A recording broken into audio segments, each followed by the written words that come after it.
Hey guys, Jose bringing you another video. So this is a look at the new Pantheon. So Riot just released a 5-minute 41 video so far of me, watching this, and I haven't watched it yet, so I'm going to be experiencing it with you guys at the same time.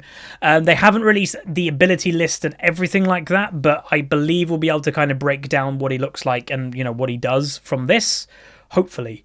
But yeah, let's get into it and have a look. So that is old Pantheon. There's tapping Q at people and picking your spot to all in. Yep. The Spartan Warrior. So very straightforward. But there was something Look how old he looks. Too generic to him. So we wanted to make him our Runeterra sort of one-man army rather than this faceless helmet guy. Ooh. When we were updating Pantheon, we realized that there was a ton of things that a lot of players loved. And I think ideally we always want to keep. All right, let me just quickly pause. They're saying that there's some things that players love. What do people love about Pantheon? Is it that he's really straightforward? Is it the look that he's just a Spartan? Like, what is it? Because I partially think, yeah, it's the look, but I think, again, you don't have advanced players playing Pantheon. You play him because he's really he's very basic, and he's effective to win the early game and then roam to bot lane at 6. So, and there are still players who love that champion. So we thought, how can we not break a character and still bring it forward to a higher standard? But whenever we consider champion updates, we usually kind of are deciding whether or not to change a character or to move the character's story forward. With Pantheon, what we ended up doing is sort of summarizing all his lore that had existed, because we realized a lot of players really did like the character of Atreus as part of old Pantheon, and then using that as like the first 50% of his new bio. So old Pantheon started out as a man named Atreus, who was a very skilled fighter and wanted to ascend Mount Targon. In the process, became a vessel for the god of war Pantheon. I had With no this idea. update, the actual aspect of war died during a fight with Aatrox, and Atreus has now returned in command of his own body, but still is able to wield the aspect of war's godlike power. What?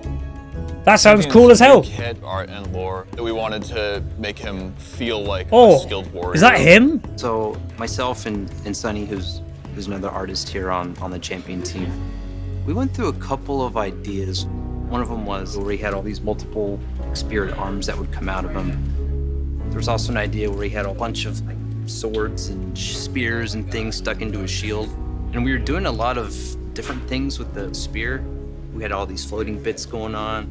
But as the project continued, it seemed like he was a bit unapproachable. He's going to become more basic. He didn't have the grit. It's happening. You can see it. That we wanted. Like, we've got this really complicated design. And he looks at, let's tone him down. Let's make him basic. Because the champion, again, are they going to take him away from being not basic? Because imagine if you're a Pantheon Diamond one trick. That there's no mechanics to play Pantheon, pretty much. It's decision making, and then they make Pantheon a mechanical champion. That one trick in Diamond or whatever is no longer a Diamond player. They are maybe Gold. So it's going to be really interesting to see what happens. Concept art works with narrative and design. They all sort of fuel each other. David Slagle on the narrative side, he had this his like cape is stars with this battle with Aatrox. So we settled on the idea of him having a little bit of the battle damage, but still with some of the Targonian aspects. So this is the guy that fought Aatrox in the new lore. Like the shield, the helmet, spear, and the cape. Please say that's all it. Aspects of Pantheon. But then there's a big scar over his chest. We thought that adds a very mortal aspect to the design.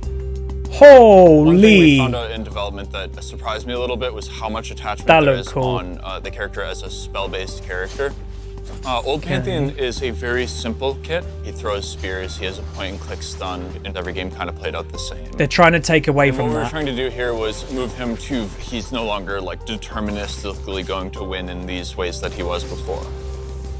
Rip Pantheon Some of players. the new Pantheon ideas that I went through early were things like he throws a spear out, it sticks in the ground, he fights with a sword for a while. When he goes and picks up the spear, that's when he switches back. A bunch of stuff like that. That would be cool. But they drifted too far from like old Pantheon. It's really important mechanically knowing intense. what can be changed to make it look and feel awesome, and what can't be changed or you'll lose the gameplay that like attracted you in the first place. Well, that looked the And same. so a lot of the update was about doing things like how do we make his poke really reliable, and how do It's we make no his longer point and all-in click! really His Q's good no point and click. rather than guaranteed to work. God. For New Pantheon's kit, we changed every spell, but tried to stay close to the spirit of what the character was about. Oh. So his ult is mostly the same. We call it Grand Starfall now. Oh. He comes in at an angle and comes streaking across the ground.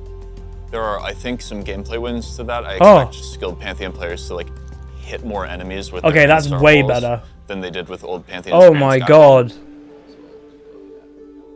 What's really fun about Pantheon is that like he's not only just this cosmic figure that has a lot of like magic to him, he's also the physical warrior, and I think making physical warriors in this game is actually pretty challenging. He's using the physical spear shield, like he's not using magic power to fight. So for him, we actually cause a lot of impacts on the ground, and by having these very grounded That's his elements, W, it helps then. him from feeling too magical, What's and his too E? godly, and too heavenly. When most importantly, like he is just a very, very strong. He looks warrior. cool, man. I would say I'm nervous and excited about Pantheon going to players. Like, I'm very excited That's to the see E. how players react to the stuff we kept, because Ooh. it's much more important. There was for an something at update the end of it, this like a to stun. be, like, for the Pantheon player. A lot of the basic actions you're taking are going to be very similar to before. He's still a top laner or jungler primarily. You're still going to be trying to snowball around the map. The ult is This so is cool. still Pantheon, but requires maybe a little more skill expression, and as a result, give the character that is like clearly powerful the tools to hit even higher moments. Interesting. Oh, look at that. That's a good splash shot. Okay. So now we can talk about it a bit. Let's get rid of this and just have the this there.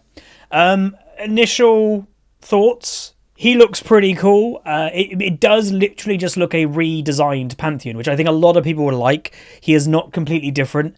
And by the looks of like the little abilities that we saw, I don't really think we need an ability page. I think we can pretty much get all the abilities from this video. His Q, which was the point and click, just throws him spear, is now like pike. But it's not a hook. It's a drag, and the longer you hold Q, the more it can go out and like attack people. And it did look like you can just tap Q and it will just jib in front of you. But it is now a skill shot, so obviously Varus Q is a good idea. It's harder, so it's not a point and click, so it's less basic. And yes, people are very thin. That is Aatrox behind Pantheon, because that's the new lore. This Pantheon is the War of God. I think my chair was saying something. This Pantheon is the god of war, and Aatrox is the aspect of war or something, and they had a massive battle. So that's cool. They'll have voice lines, and obviously you'll see those two together in kind of battle. So this is Ares, basically, in League. So his W looked like it was the same kind of jumps on top of someone. It did look like a point and click, and it looked like he auto-attacks really quickly for a little bit of time after he's pressed W on somebody. But that more or less looks the same, but just a little bit flashier and updated. But that did look point and click to me. The E, which was interesting, if you guys caught it, is what it was the massive blade, the spear going nuts. But this time he had a massive shield that was in front of him, using his shield, and he could move with it. So he could move with it very slowly, but that's something. But he was locked in place. So if he was forward, he was like that, but you could move anywhere, but you would always look in that same direction. That's cool. And then his ultimate, obviously, it's an updated version of his ultimate that it looked like it's quicker to actually take off and land, and you are sweeping in. And I don't know like exactly what the effect is. It just going to be damage? Is it going to knock people away? Not really sure. There was also like a cone at the end of his E that might have looked like a slight stun or something, because it kind of had that like bang effect that was like a stun. But yeah, damn, he's really cool. This is honestly better than I imagined they were going to make Pantheon. And again, better than I imagined, because I was worried that's like, okay, you're going to reimagine the champion. They always now, because there's been big backlash in the past, they're going to try and keep him to what he is, like the core of the champion. How do you make that interesting? And I honestly think they've made him pretty interesting. He does seem really modernized, and the only thing that is going to make him either good or bad, obviously now, will be his scaling. What is he going to be? Is he going to be that lethality early game top laner like he is now? If so, that would be probably relatively irrelevant, especially in current meta. Or is he going to turn into something like a Darius or Renekton that will be building for mid to late game, and he actually has a presence in late game? I really hope they've taken him away from just the really like kind of one-trick playstyle of, hey, I'm really useful from level 1 to 6, and if I don't get really far ahead then I'm kind of useless. I hope that's going away. But obviously, if you're a Pantheon player, that's what you probably play Pantheon for. So yeah, but if you're a Pantheon player, I imagine that you're not too disappointed with this, because it still looks like Pantheon. It has the feel to him. All the abilities are reminiscent of what they used to be. They just look more skill-based rather than point and click everything. And yeah, what I'm interested in now is knowing the scaling of, please don't be an early game all-in one trick. Let him be a mid-game bruiser, or even, well, not a juggernaut, but yeah, make him a bruiser. Make him an Aurelia, a Darius, or a Renekton. Something like that is where I want him to fit in. Because current Pantheon doesn't fit really in anything. He's a very niche pick that, as I said, works from level 1 to 6. If he doesn't get 3 kills before then, he's already fallen off.